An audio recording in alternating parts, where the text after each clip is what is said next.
Go to overcomecompulsivehoarding.co.uk/online therapy to get 20% off your first month of cognitive behavioural therapy, with weekly sessions online with a therapist, in addition to worksheets, a journal, meditation and yoga videos, and unlimited messaging. There's strong evidence that CBT can help people who hoard, and accessing therapy online can be affordable and accessible. Find out more and get your discount at overcomecompulsivehoarding.co.uk/online therapy. Hey, I'm Ryan Reynolds. At Mint Mobile, we like to do the opposite of what Big Wireless does. They charge you a lot, we charge you a little. So naturally, when they announced they'd be raising their prices due to inflation, we decided to deflate our prices due to not hating you. That's right. We're cutting the price of Mint Unlimited from $30 a month to just $15 a month. Give it a try at mintmobile.com/switch. $45 up front for 3 months plus taxes and fees. Promo rate for new customers for limited time. Unlimited more than 40 gigabytes per month. Slows full terms at mintmobile.com. Wow! Nice! Yeah! What you're hearing are the sounds of people everywhere putting on Bombas socks, underwear, and T-shirts made from absurdly soft materials that feel like plush clouds. Yeah, that plush. And the best part? For every item you purchase, Bombas donates another to someone facing homelessness. Bombas. Big comfort for everyone. Go to bombas.com/ACAST and use code ACAST for 20% off your first purchase. That's bombas.com/ACAST. Code ACAST. Hiring for your small business? If you're not looking for professionals on LinkedIn, you're looking in the wrong place. That's like looking for your car keys in a fish tank. LinkedIn helps you hire professionals you can't find anywhere else, even those who aren't actively searching for a new job but might be open to the perfect role. In a given month, over 70% of LinkedIn users don't even visit other leading job sites. So start looking in the right place. With LinkedIn, you can hire professionals like a professional. Post your free job on linkedin.com/spoken today.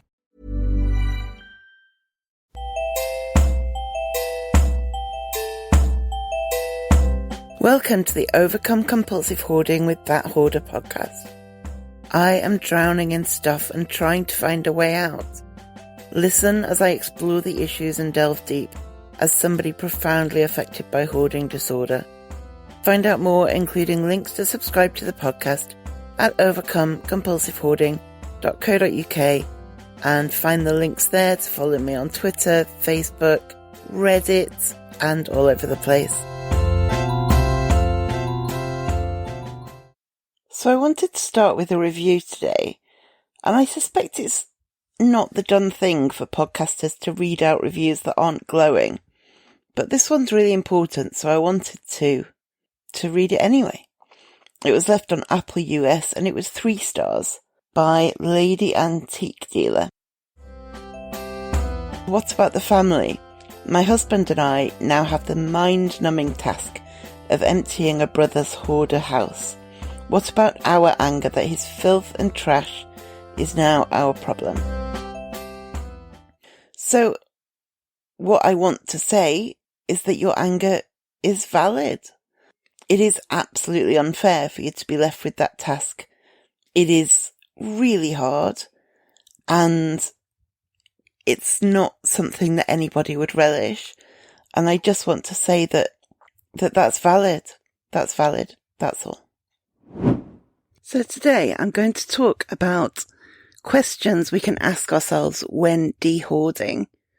I think we often look at an item and get completely stuck, and having a series of questions that we can just methodically go through can be a really helpful thing.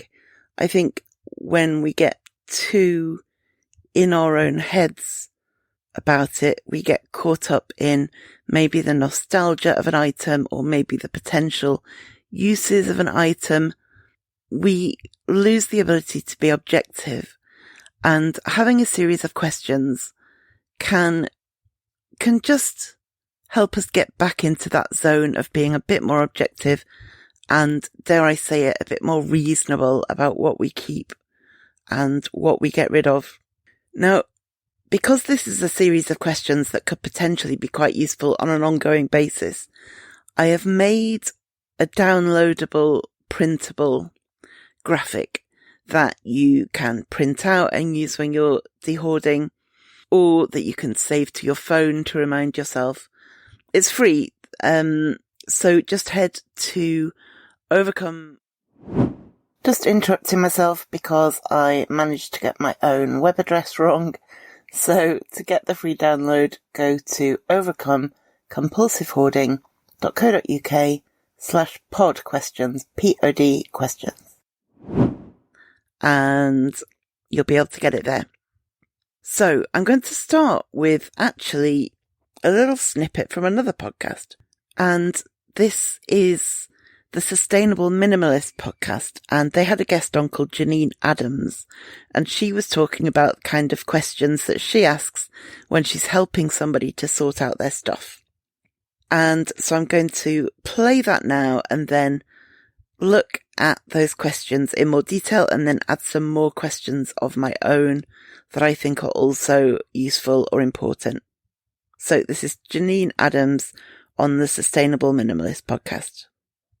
Then the kinds of questions that I ask, we start out by asking, we've sorted stuff out, right? So now we're looking at individual items. Do you love it?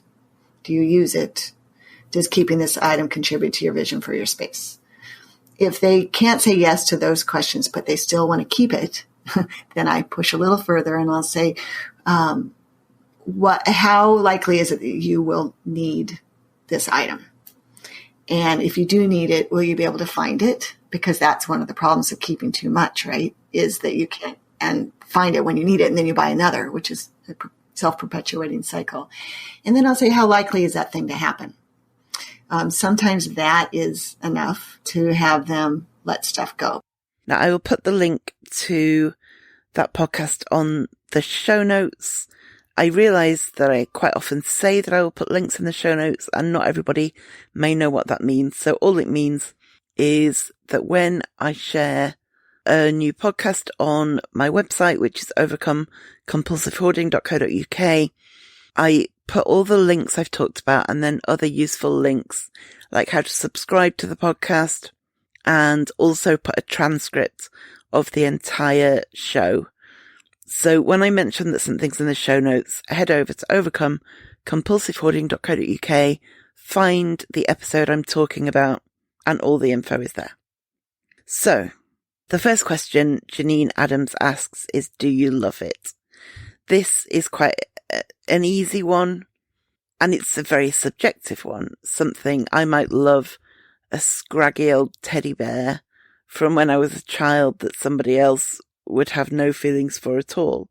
You might love a family photo that means nothing to me. If you love an item, there is justification for keeping it. But don't go saying you love something just so that you can keep it. That's not the way forward. The next question is, do you use it? Because I certainly have items for plenty of projects that I either intend to do or intended to do when I bought them. Probably enough projects to keep me going for a good 10 years, and most of which I am not actively doing. So you can have, say, a craft kit. Say you're into cross stitch. You might have bags and bags and bags and bags of cross stitch patterns or thread, and you may love them and you may intend to use them, but ask yourself realistically, do you use it? And when you say, but I will, look at them in bulk and ask yourself realistically, will you really truly use it? Because you can't possibly use them all if you're anything like me. Something I try to apply to my own projects is a rule where I can keep it, but only if I'm going to use it in the next 2 weeks. And this is good for two reasons. One reason is that it really focuses your mind. If you take away the eternity option, yes, I'll use it one day. If you take that away, it really focuses your mind on, do I genuinely want to make this candle? Do I really, really want to put those shelves up? Whatever your projects look like in your house. Like, you might like the idea of it, but realistically, if challenged to use it in the next 2 weeks, would you? And the other benefit is that sometimes it does nudge me to use these projects that I really want to do. Perhaps I really, really do want to make that candle, and I haven't done it because I've just been overwhelmed. But when given the challenge to do it within 2 weeks, I'll do so. So I think that question has a double benefit if you apply some kind of deadline to it. Now, the next question from Janine Adams is, does keeping this item contribute to your vision for your space? Now, this is a really good question because, yes, of course you want to keep most of what you've got. If you have hoarding tendencies, that's almost a given. You have these things, or at least some of them, because you want them, because you want to keep them. But what happens if wanting to keep something is detrimental to your overall vision for your space? Because that's what happens in hoarded homes. You want a thing, but you want 100 things per square foot. And if your vision for your space is an open, friendly, welcoming space where your nieces and nephews can visit, and your mum and dad can visit, and your friends can visit, then keeping every one of the items you pick up is not realistic. It does not contribute to your vision for your space. It's a challenging question, but it's such an important one. So the questions so far, just to remind you, do you love it? Do you use it? Does keeping this item contribute to your vision for your space? Now, she goes on to say that if somebody still really, really wants something, she asks, how likely is it that you'll need this item? And if you do need it, will you be able to find it? I've talked about this before, that we keep things because we might need them, but when we do need them, 6 years down the line, we haven't the first idea where they are. We know they're in one of the boxes in the garage, or we know they're in one of the bags in the spare room. Realistically, even if we do need something, most of the time I would suggest we can't find them. And that's when we buy a replacement, even though the original exists in our house.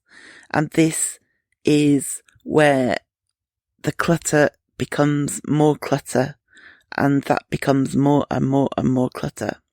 So they are initially a really good set of questions, and I'm going to add to them now with some questions of my own that I also think are really important. My first question is, if you hadn't come across this item right now, would you have ever missed it? If you hadn't come across this item right now, would you have ever missed it?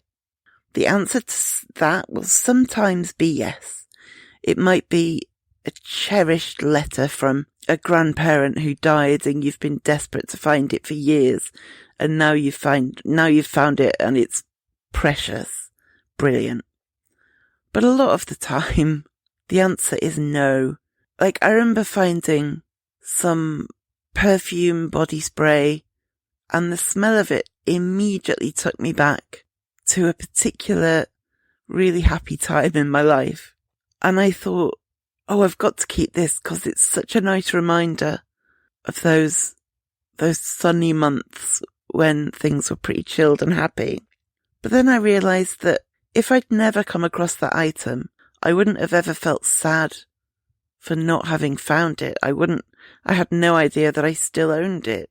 And while it was a really nice way to have that memory triggered, I have the memories of the place and the time anyway. I don't need to smell that perfume to be taken back there. And realistically, how often would I want to sniff it anyway? Did it really deserve a place in my house for an occasional nostalgic memory that I could trigger myself anyway? And I threw away the perfume. The next question to consider is, have you used this item in the last year? There are things, of course, that anybody only needs occasionally.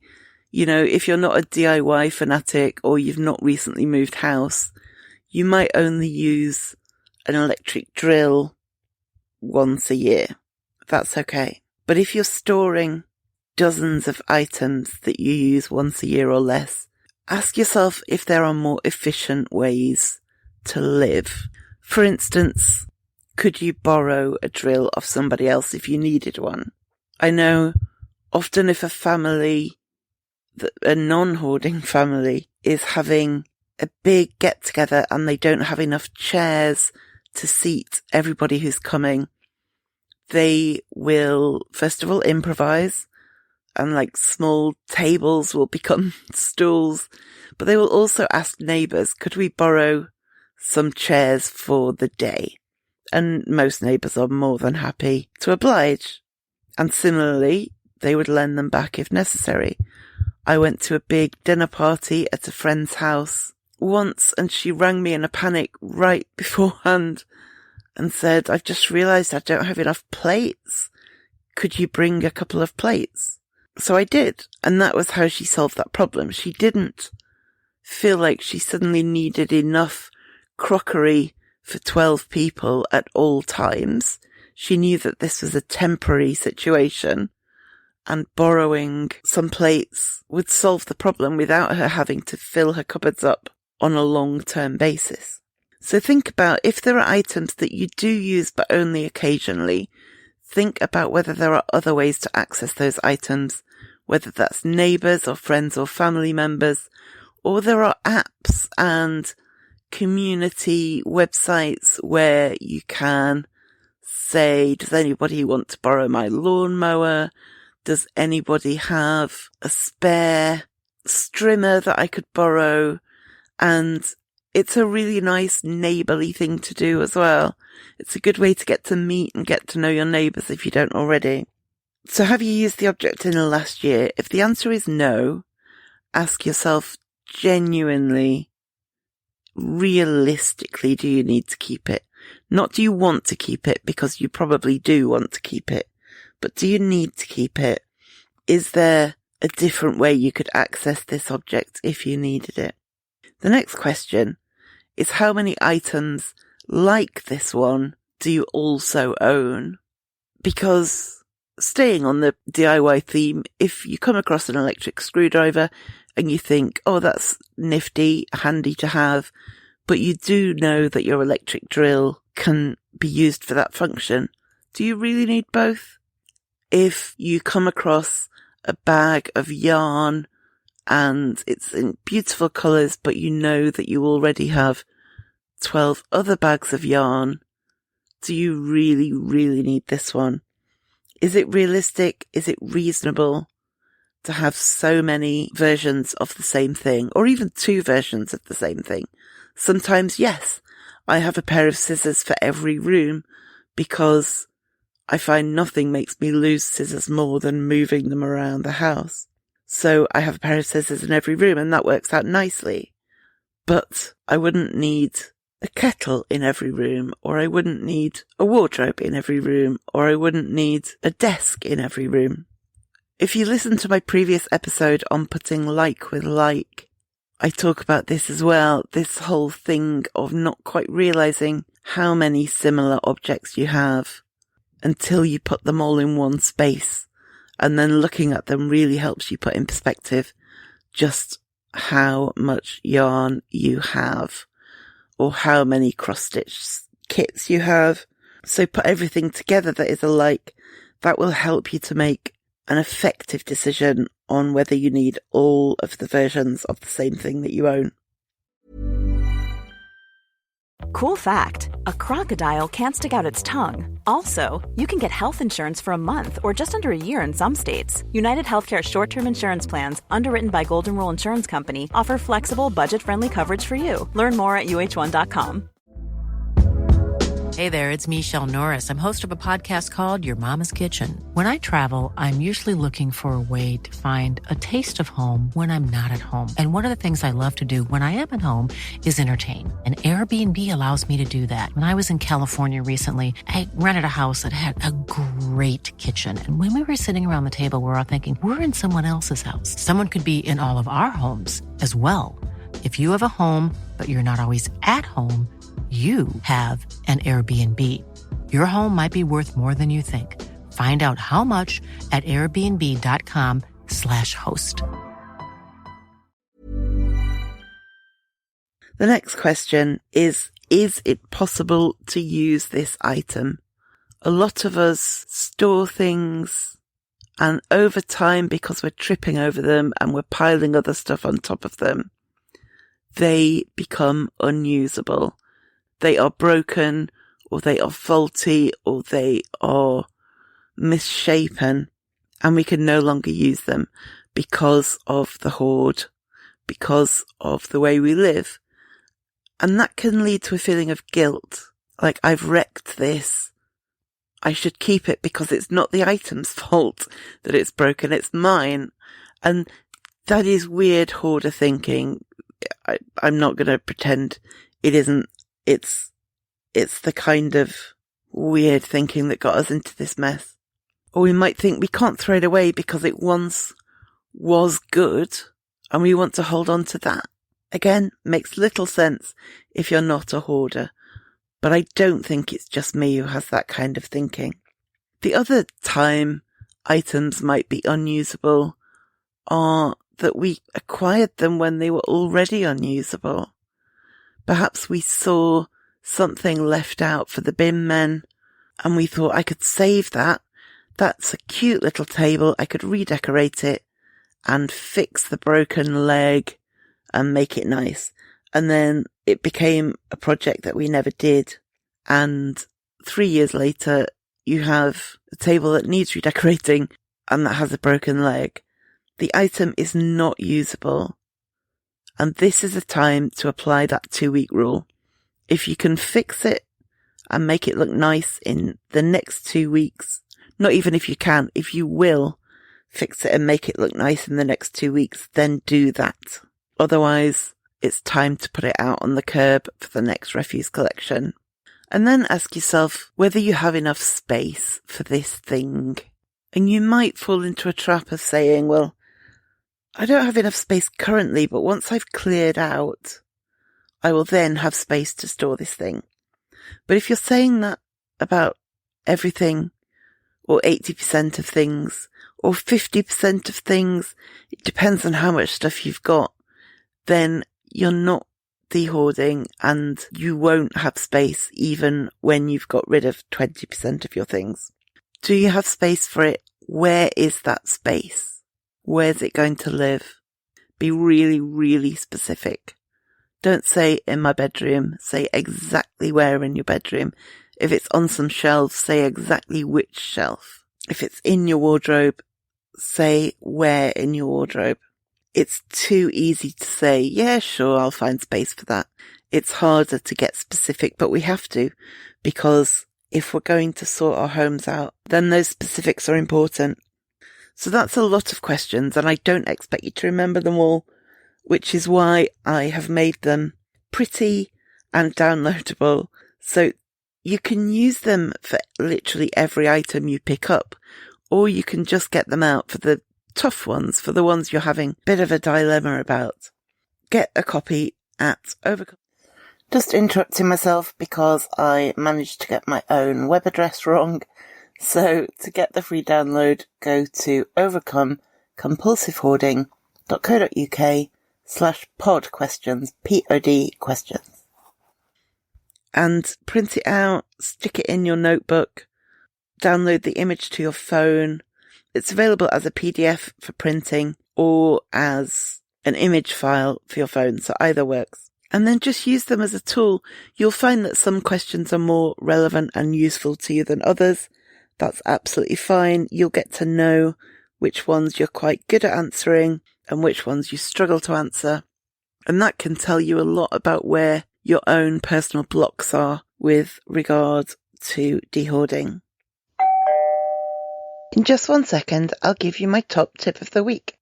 In the meantime, please do subscribe to the podcast, review it, 5 stars would be amazing, and share it with your friends or anyone who might be interested or who might benefit from it. It all really helps. To find more ways to support the website, the podcast, and my overall dehoarding project, go to overcomecompulsivehoarding.co.uk/support. Now back to your top tip. So my top tip this week is to remind yourself that you can learn new things and that part of the way you learn is by doing. If you don't know how to tackle your hoard, just thinking about it won't get you anywhere. Start trying, because that's the way you start learning, and you learn by doing. So the more you try, the better you get at it. So if you currently feel like, I can't dehoard, it's too hard, I don't know how, that's okay. I don't massively know how either, but the more I try, the more I do know. So you can learn new things, and you learn by doing. Okay, thank you for listening, and I will speak to you next time. Thank you for listening to the Overcome Compulsive Hoarding podcast. You can find more online at overcomecompulsivehoarding.co.uk. You can find me on Twitter at @thathoarder and on Facebook at Overcome Compulsive Hoarding with That Hoarder.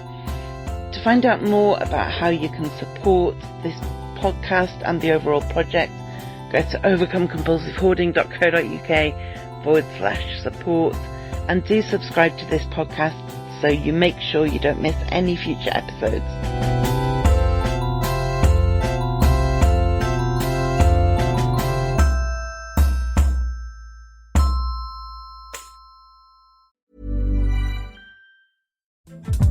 Hey everyone, Craig Robinson here. I want you to check out the Ways to Win podcast, brought to you by Ford and the new 2024 Ford F-150 truck.